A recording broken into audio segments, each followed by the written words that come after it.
현존하는 이 커머셜 에어라인의 상업용 여행기 가운데 가장 큰 비행기는 여러분 아시는 것처럼 에어버스 A380입니다.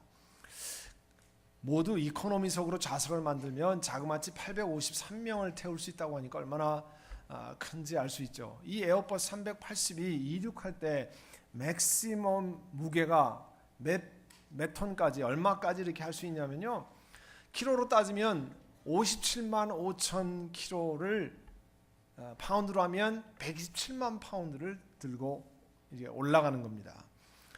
그러니까 승객, 짐, 비행기 자체 무게를 전체 그 합친 무게를요, 사람으로 합치면 8,000명이 동시에 올라가는 거예요. 별로 놀라시지 않은 것 같아요. 8,000명이면 올라갈 만하다 이렇게 생각하는 것 같은데요. 엄청나게 많은 엄청난 무게를 가지고 하늘을 날아오르는 겁니다. 이렇게 엄청난 무게를 하늘로 띄울 수 있는 것은 사람이 발명이 굉장해서 한 게 아닙니다. 하나님 만드신 자연의 법칙을 잘 이용했기 때문입니다. 원래 베르누이 정리라고 하는 1700년 살았던 스위스의 수학자이고 과학자인 베르누이가 발견한 정리에 의하면요, 그 그림에 보시는 것처럼 가운데 비행기 날개가 있고 아래와 위의 공기의 흐름이 달라지면 그 압력이 달라져서 위에 빨리 흐르는 공기가 압력이 작고 그 다음에 늦게 흐르는 공기가 그 압력이 세다고 하는 것을 베르누이가 발견했는데요. 이것 때문에 비행기 날개로 해서 공기 흐름이 아래 위가 달라지기 때문에 위에서 내려 누르는 중력, gravity라고 그러죠. 이 중력보다 밑에서 들어올리는 양력, lift force가 더 커져서 비행기가 하늘로 올라가기 시작하는 거예요.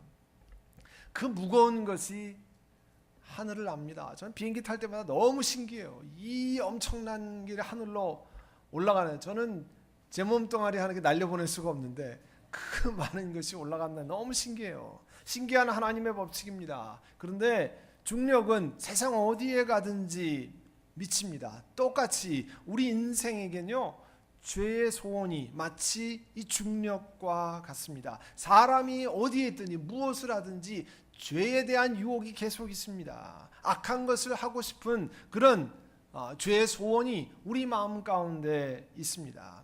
마치 중력이 우리를 잡아다니는 것처럼요, 우리 삶 속에는 늘 그런 것들이 있다는 것을 기억하셔야 됩니다.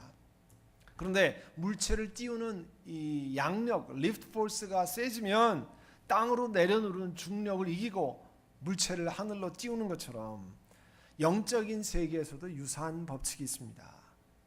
로마서 8장의 본문이 이와 같은 문제를 다루고 있습니다.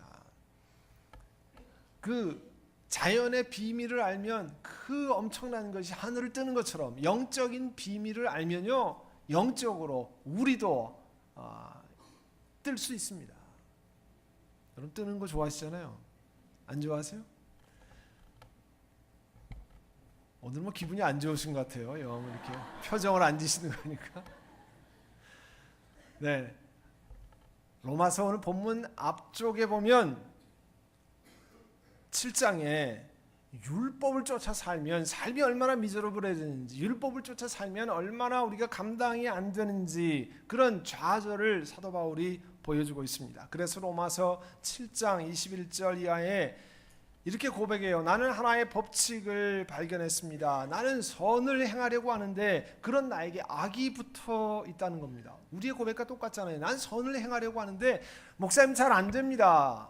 뭐 그렇게 고백하잖아요. 나는 속사람으로는 하나님의 법을 즐거워하지만 내 지체에는 다른 법이 있어서 내 마음의 법과 맞서서 싸우고 내 지체에 있는 죄의 법에 나를 포로로 만드는 것을 봅니다.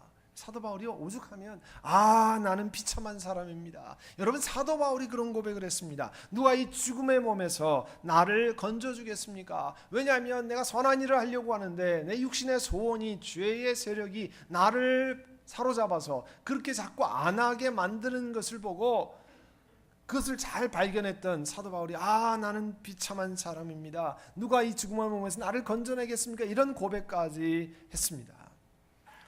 근데 그가 그걸로 끝나는 게 아니고요, 마지막에 이런 믿음의 고백을 합니다. 25절에 7장 25절에 우리 주 예수 그리스도를 통해서 나를 건져주신 하나님께 감사를 드립니다. 이렇게 비참한 상황이 있지만 그런데 예수 그리스도를 통해서 하나님이 나를 건져주셨습니다. 그렇게 고백합니다. 그러면서 8장 1절로 가는 거예요. 8장 1절에 그러므로 그리스도 예수 안에 있는 사람은 정죄를 받지 않습니다. 그러니까요, 7장에는 정말 어두운 모습이 있고요, 8장에는 아주 밝은 모습이 있어요. 아주 심한 대조를 이루고 있습니다. 이 컨트라스트를 이루고 있는데요. 근데 왜 그리스도 예수 안에 있는 사람들이 정죄를 받지 않는다라고 고백했을까? 사도 바울께서는 오늘 본문 2절 이하에 그 문제를 설명하고 있습니다. 8장 2절에 보시면 그것은 그리스도 예수 안에서 생명을 누리게 하는 성령의 법이 Law of the living, Law of the life, 생명의 성령의 법이 당신을 죄와 죽음의 법에서 해방시켜 주셨기 때문입니다. 오늘 3절 4절의 내용을 보면요, 예수님을 사람의 모습이 이 땅에 오셨잖아요. 예수님이 사람의 모습을 이 땅에 오셨잖아요. 사람의 죄를 없애시려고 예수님 자신이 죄가 되셔서 십자가에 달리셨습니다. 그런데 예수님이 율법이 요구하는 모든 것을 다 만족시켜 주신 것 때문에 우리 그리스도인들은 죄와 죽음의 법에서 노연하게 됐다는 거예요. 자, 그걸 좀 쉽게 설명드리면 이런 거예요. 성경의 율법, 목사님 뭐가 율법입니까? 성경에 보면 뭐를 하라는 얘기가 있고요, 뭘 하지 말라는 얘기가 있습니다. 그걸 율법이라고 그래요. 이런 것은 하라, 이런 것은 하지 말라. 그를 율법이라고 얘기하는데 러라 이렇게 얘기하는데요. 자, 율법의 성경에서 말하는 하라, 하지 말라, 여러분 사람이 다 지켜낼 수 있습니까? 없습니까? 있습니까? 없습니까? 없습니다. 사람이 율법의 요구를 다 지켜낼 수 없습니다. 다시 말하면요, 그 율법 때문에 결과적으로는 사람은 죄에서 벗어날 수 없는 사람이고 또 죽음의 법이 우리를 주관한다고는 알 수 있어요. 죄를 원래 지키지 않으면, 율법을 지키지 않으면 사람은 죽어야 될 존재입니다. 그런데 우리는 율법을 지킬 수 없어요. 다 지킬 수 없습니다. 그 율법을 하나라도 지키지 않으면 우리는 죽는 존재입니다. 그래서 우리가 죄와 사망으로 영원히 죽었던 우리들이라 성경은 표현하고 있습니다. 그런데요, 예수 그리스도를 주님으로 영접했다고 하는 것은 무슨 뜻이냐면 내 대신 그리스도께서 대신해서 모든 율법이 요구하는 것을 대신 이루어 주었다, 그런 뜻이에요. 자, 이번 가을에 여러분 자녀들이 대학교 들어가는 자녀도 있고 대학교 다니는 학교 또 가을에 등록금을 냅니다. 자녀들이 돈을 안 내도 부모님들이 학비를 냅니다. 자녀들이 벌어서 낸 건 아닙니다. 그러나 부모님들이 학비를 내면 학교에 다닐 수 있습니까? 없습니까? 너는 네가 벌어서 내지 않으면 난 절대로 대줄 수 없다. 그런 부모가 있을지 모르지만 자녀들이 못 내도 자녀들 대신에 부모님들이 돈을 내면 학교에서 오지 말란 말 안 합니다. 누구의 돈인 상관없이 내주면 다닐 수 있습니다. 그게 뭐냐면요, 죄의 요구 때문에 사람이 죽어야 되는데 그 죽음을 예수님이 대신 지셨다, 그런 거예요. 그거를 우리가 구속, 리뎀션이라 이렇게 이야기하는 겁니다. 그러니까 율법이 요구하는 것을 사람이 지키지 못하지만 예수님이 대신 십자가에 돌아가셨기 때문에 그 요구를 다 충족시켰다, 그런 뜻이에요. 따라서 예수님 안에서 새 생명을 얻은 언약 백성이 이제는 그 율법 때문에 죽는 것이 아니라 율법 때문에 거꾸로 살아나게 됐다는 거예요. 그게 생명을 누리게 하는 성령의 법이에요. 쉽게 예를 들면 이렇습니다. 깊은 물, 우리 키보다 훨씬 높다고 쳐봅시다. 2m, 3m 물이 있어요. 3m의 물속은 수영 못하는 사람에게는 뭡니까? 네? 죽음을 의미합니다. 3m의 물속에 들어간 수영 못하는 사람은 죽는 거예요. 그러나 3m에게 수영 선수는 뭡니까? 3m의 물은 아무것도 아닙니다. 그거는 그냥 재밌게 수영할 수 있는 물입니다. 여러분 수영해 보시면 알지만 수영하면 사람이 굉장히 릴렉싱이 되고요. 굉장히 편안합니다. 그러나 3m 물 속에 수영 못하는 사람을 갖다가 놀려고 그러면요. 여러분 그냥 온몸을 붙들고 안 떨어지려고 합니다. 절대 안 떨어지려고. 왜? 죽음을 의미하거든요. 그런데 3m 물속에 수영 잘하는 여러분 자녀를 집어던지면요. 그 속에서 너무 재밌게 수영합니다. 정말 수영하면 그렇게 몸이 릴렉스되고 편안하게 느껴집니다. 그런 거랑 마찬가지예요. 하나님의 율법이 지키지 못하는 사람은 죽음이지만 예수 그리스도께서 대신 져셔서 그 문제를 해결한 사람에게는 그건 생명의 물이라는 거예요. 우리 양육훈련의 2단계가 주 안에 거하는 삶입니다. 하나님이 주시는 이 Ten Commandment, 10계명에 관해서 배웁니다. 과거 잘 알지 못하면서 10계명에 어긋나는 삶을 살아온 것을 한 계명 한 계명 배우면서 회개하는 시간을 갖습니다. 왜냐하면요, 그 하나님 앞에 회개하는 게 굉장히 중요해요. 과거에 알지 못했지만 그 죄의 영향력이 에서 나를 보호하고 내가 새롭게 되기 위해서 그렇게 하는 거예요. 이 2단계의 목표는요, 10계명을 잘 지켜서 완벽한 사람이 되자 그런 뜻이 아닙니다. 그렇게 될 사람 아무도 없습니다. 10계명을 10개밖에 안 되지만 완벽히 지켜서 완벽한 사람 되는 사람 아무도 없어요.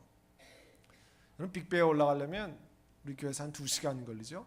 1시간은 평지로 가지만 1시간은 경사진 꼬불꼬불한 데로 올라가야 됩니다. 옆에 보면 가드 레일이 이렇게 쳐져 있어요. 조그만 길에는. 왜 그렇습니까? 운전자를 귀찮게 만들고 하려고 했습니까? 아닙니다. 옆에 떨어지지 않도록, 자동차가 혹시라도 실수해서 옆으로 가는 게 떨어지지 않도록 가드 레일이 그렇게 쳐 있습니다. 잘 돕도록 하기 위한 거예요. 밤에 운전을 프리웨이나 이런 길에 하다 보면요, 길 레인마다 이렇게 동글동글한 흰색으로 쫙 박혀 있어요. 그죠? 낮에 하면 이렇게 덜컹덜컹 걸려요. 저런 걸 왜 해놨나 그렇지만 밤에 가면 그게 무슨 역할을 하냐면 그 레인, 길 안내를 쫙 해요. 불빛에 반사해서 사고 나지 않도록,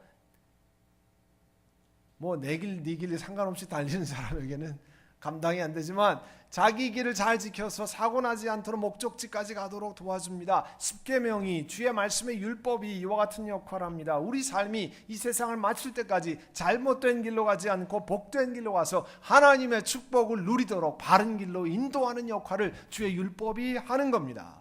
그래서 그거를 생명을 누리게 하는 성령의 법이 된다는 거예요. 하나님 말씀을 잘 순종하고 따르면 이것이 우리로 하여금 생명을 누리게 하는 법이 된다는 겁니다.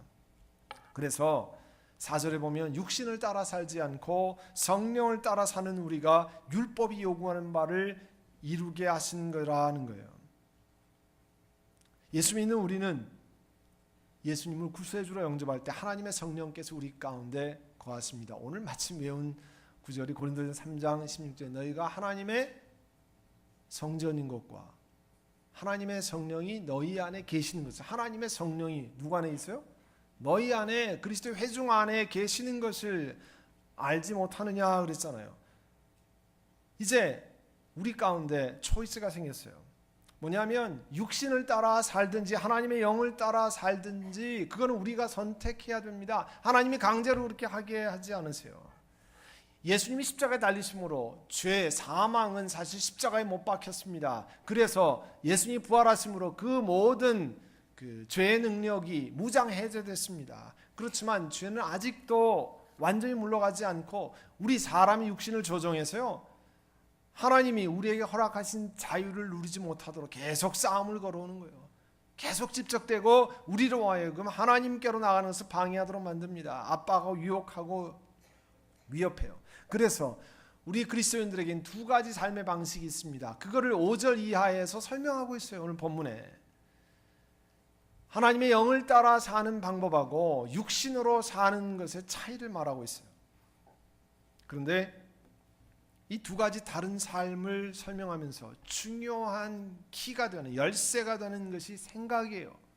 Thinking, thought, 그런 생각입니다. 5절에 보시면 육신을 따라 사는 사람은 육신에 속한 것을 생각하지만 성령을 따라 사는 사람은 성령에 속한 것을 생각합니다 그랬어요. 여러분 생각이 마음에서 일어나잖아요. 마음이라는 게 참 신비한 거지만 오늘 그걸 얘기하려는 건 아니고 마음에서 일어나는 생각을 통해 우리의 삶의 방식이 정해집니다. 잠언서 4장 23절에 보면요. 그 무엇보다도 너는 내 마음을 지켜라. 그 마음이 바로 생명의 근원이기 때문입니다. 마음을 잘못 쓰면 생각을 잘못하면 생명이 증진되고 어떤 경우는 생명이 파괴된다는 거예요. 그래서 그리스도인이 느끼고 생각하고 그런 결정하는 것이 육신을 따라가지 않고 성령을 따라가면 예수 그리스도께서 이루어 놓으신 그 승리를 경험할 수 있다는 거예요. 마치 비행기가 떠올라는 것처럼 신앙생활이 하나님이 주시는 축복의 삶 속으로 떠오를 수 있다는 거예요. 생각하는 방법이 육신에 속하면요 하나님을 따라갈 수 없습니다. 하나님의 주신 축복을 경험할 수 없어요. 그래서 육신으로 사는 것, 영으로 사는 것 두 가지로 구별되는데요. 내중심적으로 또 우상 숭배와 같이 하나님을 멀리하는 쪽으로 따라가면 육신으로 사는 게 됩니다. 대신에 예수 그리스도의 마음을 품고 예수님이 생각하신 방식을 쫓아서 살아가면 영으로 사는 것이 됩니다. 그래서 빌립보서 2장 6절 이하에는 예수 그리스도께서 이 땅을 어떻게 사셨는가를 설명하고 있습니다. 그게 빌립보서 2장 6절 이하예요. 마태, 마가, 누가, 요한의 사복음서에 예수님의 사는 모습을 다 그려놨지만 그걸 아주 축약해서 모아놓은 것이 이 빌립보서 2장 6절에 8절에 Christ Him, 예수 그리스도에 관한 찬송이라 부를 만한 그런 구절입니다. 전통적으로 이걸 Christ Him이라고 부르는데요. 뭐라고 말씀했습니까? 그분은 예수님은 하나님의 모습을 지니셨지만 하나님과 동등한 분이시지만 하나님과 동등됨을 당연하게 생각지 않으시고 오히려 자기를 비워서 종의 모습을 취하시고 사람과 같이 되셨습니다. 그러니까 하나님이신데 종의 모습을 취하셔서 사람과 같이 되셨습니다. 그는 사람의 모양으로 나타나셔서 자기를 낮추시고 죽기까지 순종하셨습니다. 겸손해지시고 순종하셨다 말씀했습니다. 곧 십자가에 죽기까지 순종하셨다는 거예요. 그러니까 그리스도 예수의 마음은 하나님이 사람이 되시는 것 같이 낮아지셔서 이 땅에서 섬기시고 그리고 순종하셔서 죽기까지 복종하셨던 그게 예수님이 이 땅에 살아가는 모습이에요. 우리 그리스도인들이 궁극적으로 하나님 앞에 나아가면서 점점 배워야 할 것은 하나님과 동등된 분이시지만 낮아지신 것처럼 겸손한 것을 배우고 그리고 남을 섬기는 serving 하는 것을 배우고 그리고 순종하는 obedience 하나님 말씀에 순종해서 나아가는 것을 결국은 하나씩 여러 삶을 통해서 배워가는 겁니다. 그래서 그 7절의 말씀에 보면요 육신에 속한 생각은 하나님께 품는 적대감입니다. 이걸 옛날 번역은 하나님과 원수가 된다 그랬어요. 육신 속에 육신의 생각을 살면 하나님과 원수가 된다 그랬어요. 자, 직장에서 혹은 다른 그 친구들 속에서 원수를 맺고 살아가는 것은 참 어려운 일입니다. 물론 우리들은 다 집안에서 왼수와 열심히 잘 살아가지만 보니까 열심히들 잘 사세요. 그렇지만 바깥에 나가서 원수를 만들고 살아가는 건 정말 어려운 일입니다. 하물며 하나님과 원수된 삶을 살면 여러분 쉽겠습니까? 사람과 원수를 지고도 어려운데 하나님과 더불어 원수를 지면 너무너무 어려운 거예요. 근데 육신의 방법대로 살아가면 성경에 뭐라고 되어 있냐면 하나님께 품는 적대감을 품고 살아가는 것과 똑같다는 거예요. 하나님과 다른 말로 원수가 된다고 그랬어요. 그것은 하나님의 법을 따르지 않고 또 복종할 수도 없습니다. 하나님의 법을 순종하지 않는다 그런 뜻이에요. 이제 우리 삶 속에 특별히 교회 공동체나 세상 속에서 어떻게 하는 것이 영을 따라 성령을 따라 사는 것이고 어떻게 하는 것이 육신을 쫓아 사는 것인가 아주 대표적으로 나와 있는 구절이 이 갈라디아서 5장 16절 이하입니다. 우리가 말하는 육신의 행실이라 The acts of the sinful nature라 이렇게 번역할 수 있는데요. 교회 공동체 속에서 혹은 세상 속에서 사실은 육신의 행실을 드러낼 수 있습니다. 갈라디아서 5장 19절에 보면 육체 행실은 환히 드러난 것들입니다. 곧 음행, 더러움, 방탕, 우상숭배, 마술, 원수 맺는 것, 다툼, 시기, 분냄, 분쟁, 분열, 파당, 질투와 술취함과 흥청망청, 먹고 마시는 노름, 그와 같은 것들입니다. 어떤 게 육신의 생각이냐? 성경 이외에도 여러 가지 예가 많이 나와 있습니다. 대부분 보면 육신의 행실이 어떤 걸 잘 모른다고 생각하지만 사실은 성경에는 명확히 나와 있습니다. 내 삶 속에 이와 같은 것들이 계속되면, 내 생각 속에 이와 같은 것들이 계속되면 내가 자꾸 육신의 행실을 쫓아가려는 유혹을 받고 있다는 사실을 기억해야 됩니다. 그래서 이것을 막아야 되죠.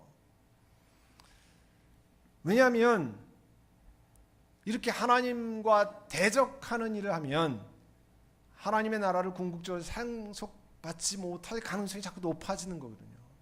우리가 신앙생활하고 오늘 예배드리는 이유는 시간 남아서 여기 오는 것 아니잖아요. 정말 하나님 주신 은혜를 이 땅에 하나님의 나라를 경험하고 이 땅에만 아니라 예수 그리스도로 말미암아 영원한 삶을 살도록 하는 것 아니에요. 그런데 우리 삶 속에 육신의 행실을 자꾸 쫓아가려고 유혹을 받는데 이걸 놔두면 안 된다 그런 뜻이에요. 반대로 성령의 열매를 맺는 삶의 방식이 있어요. 아까 말씀드린 이와 같은 육체 행실을 갈라디아서 5장 19절 이하에는 이런 방식으로 살면 자꾸 육체의 길로 나간다는 거예요. 대신에 성령의 열매를 맺는 삶의 방식이 있습니다. Fruit of the Spirit, 성령의 열매를 맺는 방식 어떤 것이냐면 우리 다 같이 읽어볼까요? 그러나 성령의 열매는 사랑과 기쁨과 화평과 인내와 친절과 선함과 신실과 온유와 절제입니다. 이런 것들을 막을 법이 없습니다. 그리스도 예수께 속한 사람은 정욕과 욕망과 함께 자기 육체를 십자가에 못 박았습니다. 우리가 성령으로 삶을 얻었으니 우리는 성령이 인도해 주심을 따라 살아갑시다. 우리는 잘난 체하거나 서로 노엽게 하거나 질투하거나 하지 않도록 합시다. 자, 우리 삶 속에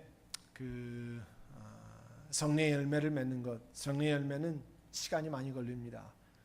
궁극적으로 우리 신앙생활에 일생을 두고 하는 일입니다. 늘 여러분 집안에 요즘 오렌지도 많이 열리고 예를 들어 아보카도도 열리고 자몽도 열리고 그런데 그건 절대 하루아침에 열리지 않습니다.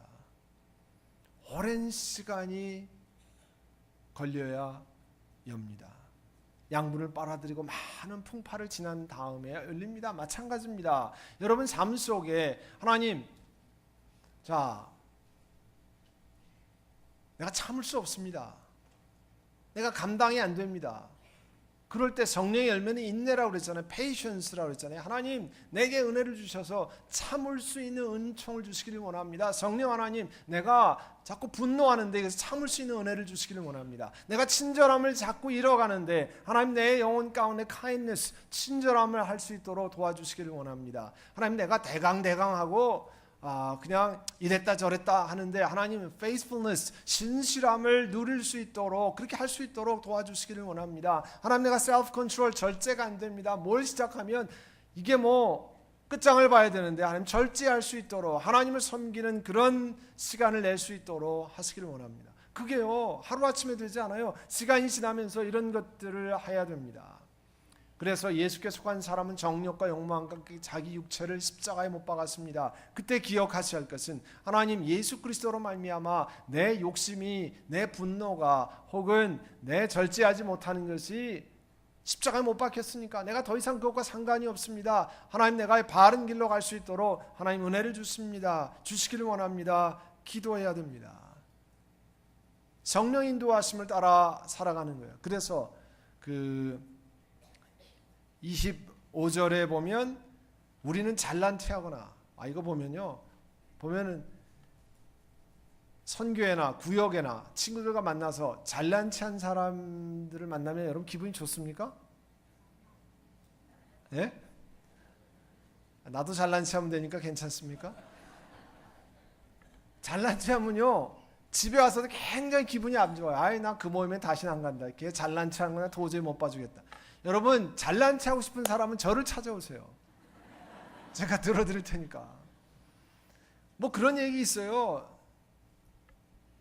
자랑하고 싶은 거는 친정엄마하고 목사님한테만 가서 해라. 예?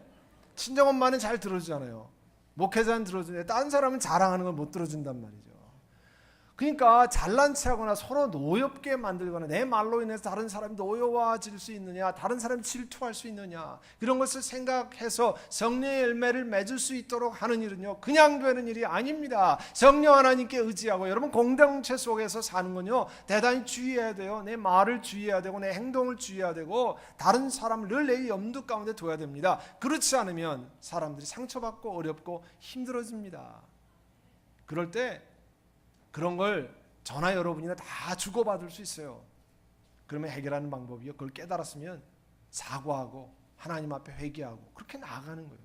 그렇게 주고 안 받을 수는 없어요. 우리 사람이 사는 곳이기 때문에 잘난 체 안 할 수도 없고요. 뭐 그렇게 됩니다. 서로 노엽게 안 할 수도 없고 그렇게 되는데요, 그것으로 끝나는 것이 아니라 그 다음엔 그리스도인들은 성령께 도움을 받아 해결하는 거죠. 하나님 내가 그와 같은 것 잘못했습니다. 고백하고 다른 사람에게 사과하고 그 사과를 받고 용서하고 해결하고 하나님 앞에 나도 부족한 사람이니까 내가 그렇게 합니다. 주님 앞에 나아가는 것 아니에요. 그게 성령의 열매를 맺는 겁니다. 왜 그게 중요한 것이냐면요, 여러분 구약성경 창세기 4장에 보면 가인과 아벨 이야기가 나옵니다. 이거는 첫 번째 살인사건 이야기예요. 살인사건은 역사가 오래된 겁니다. 자, 가인과 아벨 때 하나님이 형 가인에게 뭐라고 해요? 이건 형제간의 이야기입니다. 가인이 형이고 아벨이 동생 아니에요? 내가 올바른 일을 하였다면 어찌하여 얼굴빛이 달라지느냐? 내가 올바르지 못한 일을 하였으니 죄가 너희 문에 도사리고 앉아서 너를 지배하려고 한다. 너는 그 죄를 잘 다스려야 한다. 자, 기억해 보세요. 신문에도 난 거지만 우리 다이몬드 바이 월넛 이쪽 지역에 카요티가 많이 출몰한다고 얘기했습니다. 진짜 저도 이렇게 산책하면 걸어갈 때 그 카요티가 왔다 갔다 하는 것이 있어요. 그래서 뭐 집안에 고양이를 물어간다든지 강아지를 물어간다든지 그래서 막대기를 들고 다니라, 산책할 때 트레일을 갈 때 막대기를 들고 다니라 그러는데, 만약에 카요티 몇 마리가 여러분 문 앞에 딱 버티고 앉아있다고 생각하십시오. 그러면 나는 카요티를 사랑하니까 문을 열어줄 분 혹시 계세요? 안 계십니다. 문을 열어주면 어떤 일이 벌어질지 모르잖아요. 그래서 문을 절대 열어주지 않습니다. 이거나 마찬가지예요. 여러분 죄의 소원이, 죄의 유혹은 여러분 문 앞에 딱 버티고 앉아있어요. 여러분 영혼의 문 앞에 딱 버티고 앉아있습니다. 어느 누구 죄의 유혹을 받지 않는 사람 아무도 없습니다. 저나 여러분이나 마찬가지인데 여러분의 영혼의 문 앞에 딱 버티고 앉아서 분노하게 만들고 탐욕하게 만들고 성적으로 타락하게 만들고 또 방탕하게 만들고 그런 길로 만든 딱 문 앞에 버티고 있는데 문을 열어준단 말이에요, 우리가요. 그러면 그것이 나의 삶에 들어와서 나를 망가뜨린다는 겁니다. 일단 들어와서 망가지기 시작하면 고치는데 오래 걸리잖아요. 만약에 카요티가 들어와서 여러분 뭐 강아지 퍼피 물고 가고 또 여러분 뭐 허벅지라도 물어뜯고 막 그러면요 고치는데 오래 걸립니다. 제일 좋은 방법은 뭡니까? 뭐예요? 문을 안 여는 방법이에요. 문을 닫고 안 열어주는 거예요. 그게 뭐냐면 하나님 말씀에 순종하고 성령께 의지해서 그와 같은 것에 문을 열지 않는 겁니다. 그래서 보면 너희 문에 도사리고 앉아있다고 그랬잖아요.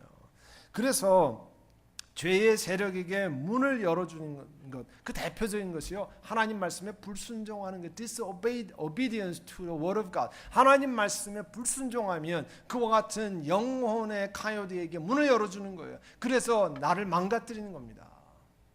하나님 말씀에 순종해서 하나님 말씀이 이렇게 이야기하고 있는데 그렇게 하지 말라고 그랬는데 내가 하지 않겠습니다. 문을 다 걸어 잠그는 거예요. 빗장을 치는 겁니다. 여러분, 사람이 처음부터 다 그런 사람 아무도 없어요. 시간이 지나면서 사람이 망가지는 경우가 많습니다. 자, 사울은요 왕이었어요. 사울을 뽑을 때 그는 준수한 사람이었습니다. 사무엘을 통해서 하나님 기름 부을 때 그는 하나님께 인정받은 사람이에요. 처음부터 악한 사람을 하나님 왕에 세운 게 아닙니다. 그런데 그가 어떻게 합니까? 자기 욕심에 빠져서 불순종했어요. 자기 마음대로 가서 그 영혼의 문을 죄에게 열어주었어요. 그 다음에 질투, 분노, 증오, 다툼, 살인, 미혹 이런 것이 사울 왕에게 들어와서 그 다음부터 다윗 왕을 죽이려고 쫓아다녔잖아요. 처음부터 그렇게 된 사람 아니었습니다. 그런데 그가 죄에게 문을 오픈했어요. 그 다음부터 그는 분노, 증오, 살인 그런 세력이 들어와서 결국은 다윗을 죽이려고 그렇게 애썼다는 거예요. 자기 사위가 되는데도. 그게 뭐냐면요, 하나님 말씀에 순종하지 않는 거예요. 여러분, 그래서 우리가 말씀을 묵상하자 그러고 말씀을 공부하자 그러고 읽자 그러고 하는 건요, 여러분을 올가매는 일이 아닙니다. 이거는 하나님의 나라의 축복을 누리는 가드레일과 같은 거예요. 길의 레인과 같은 거예요. 어느 사람이 출장을 갔다가 TV에 케이블 채널이 많이 있으니까 TV 채널을 돌리다가 우연히 사탄을 숭배하는 사탄 숭배 교를 선전하는 채널을 만났어요. 그런 채널이 많이 잘 있지 않은데 그래도 하여튼 거기에 그렇게 만났습니다. 근데 그 사탄을 숭배하는 사타닉 월십 하는데 우리 성경 같은 경전에 대한 이야기가 나오는데 거기도 계명이 있는데 제 1계명이 뭐냐면 내 뜻대로 할지니라. 내 뜻대로 할지니라. 우리가 제일 좋아하는 내 마음대로 할지니라. 그게 이런 내 뜻대로 할지니라. 우리는 제일 좋아하는 게 내 마음대로 할지니라. 네 마음대로 해라. 내 마음대로 한번 하고 싶으면 살고 싶다고 하는 것이 우리의 소원인데 그렇게 하는 게 망하는 지름길이라는 거예요. 하나님 말씀에 순종해서 우리의 영혼의 문을 걸어 잠그고 하나님 말씀을 순종하고 죄가 우리를 파괴하지 않도록 해야 됩니다. 사랑하는 성도 여러분, 하나님의 성령에 인도하시고 순종하면, 그리고 육체 욕심을 죽이면, 육체 욕심을 무시하고 육체의 욕심을 죽이면 하나님의 성령이 우리를 살려냅니다. 그리고 죄에서 허덕이는 것을 우리를 축복의 삶으로 띄워주십니다. 우리를 살리는 힘이 내 결단으로 되는 것이 아니라 성령의 도우심을 따라 하는 겁니다. 사랑하는 성도 여러분, 이제 우리 삶 속에 어느 길로 가기를 원하십니까? 죄의 문을 오픈해서 그 악한 것이 나를 망가뜨리기를 원합니까? 아니면 성령께 의지해서 생명의 말씀에 순종해서 나를 살리기를 원합니까? 여러분, 선택이 여러분 앞에 놓여 있습니다. 이제 하나님의 성령께 의지해서 바른 길로, 참으로 축복을 누리는 길로 가기를 간절히 소원합니다. 우리 한번 같이 기도하겠습니다. 여러분, 기도하실 때 하나님, 내가 참 내 마음대로 살기를 원하고, 혹은 성경에서 말하는 죄악의 길에 문을 열어서 그 죄악이 나를 파괴하는 것을 내가 그냥 허용했습니다. 이제 그 영혼의 문을 닫기를 원합니다. 하나님 말씀에 순종하기를 원합니다. 그리고 주님이 기뻐하시는 길로 걸어가기를 원합니다. 우리 잘못된 것을 회개하고, 여러분, 죄의 속박에서 노연하는 최고의 방법은 하나님 앞에 회개하는 길이에요. 하나님 앞에 고백하고 거기서 노연하는 겁니다. 그러면 하나님께서 주홍같이 붉을지라도 양털같이 깨끗게 하시라고 하신 그 말씀처럼 우리 죄에서 노연합니다. 우리 시간에 함께 그렇게 고백하고 나아가는 시간을 갖습니다. 사랑하는 주님, 은혜를 감사합니다. 우린 세상에 살면서 내 마음대로 살고 하나님 말씀과 멀어지는 삶으로 유혹을 끊임없이 받습니다. 죄의 소원이 내 영혼의 문 앞에 늘 도사리고 앉아 있습니다. 사랑하는 주님, 하나님 말씀에 순종해서 영혼의 문을 닫게 하시고, 그리고 바른 길로 걸어갈 수 있는 은혜를 허락하여 주시옵소서. 주님, 한 분 한 분마다 우리 성령께 의지해서 죄를 넘어서서 하나님 주시는 축복된 삶으로, 복된 삶을 경험하며 기뻐하고 감사하는 은혜를 허락하여 주옵소서. 하나님의 성령이 힘주시고 또 우리가 말씀에 순종함으로 참 성령께 주시는 성령의 열매를 맺는 삶으로 나아가게 하옵소서. 예수님의 이름으로 기도하옵나이다. 아멘.